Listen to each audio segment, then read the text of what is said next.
14-year-old boy was killed in the electric chair for being black. This sentence alone carries immeasurable pain. It is not just a shocking headline, it is a haunting reminder of a brutal reality marked by racism, injustice, and the dehumanization of black lives. If you're referring to the case of George Stinney Jr., then yes, this story is tragically real. It is one of the most shameful episodes in U.S. history.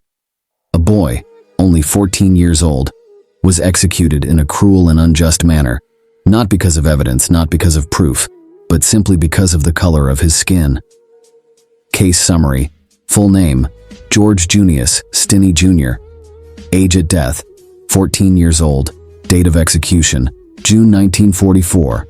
Location: South Carolina, United States. Race: black. Accusation: murder of 2 white girls, Betty June Binnicker, 11 years old, and Mary Emma Thames, 7 years old. Time between arrest and execution: approximately 80 days. Sentence: death by electrocution. Trial conducted by an all-white male jury. Trial duration: about 2 hours. Jury deliberation time: roughly 10 minutes. Defense: virtually non-existent.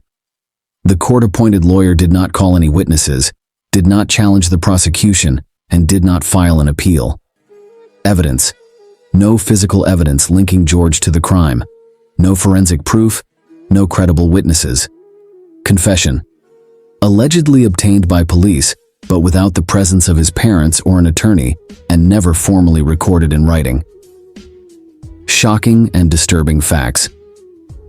George was extremely thin, weighing just 40 kilograms, 90 pounds, and so small that the electric chair's helmet did not fit his head.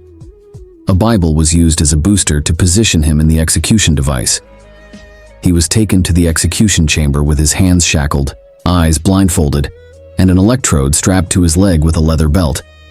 During the execution, the metal helmet slipped off, exposing his burned face to witnesses.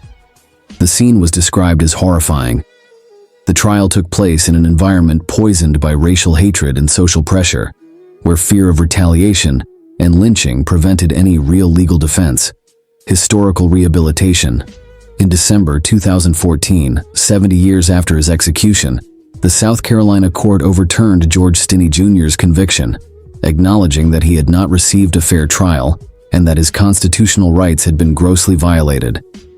Judge Carmen Mullen declared that the court had failed to protect an innocent child, victimized by a rushed, racist, and unjust legal process.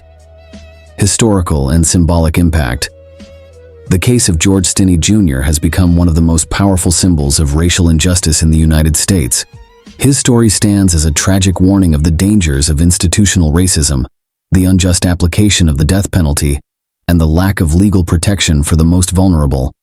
To this day, he remains the youngest person executed in the United States in the 20th century. His life was taken, but his memory lives on.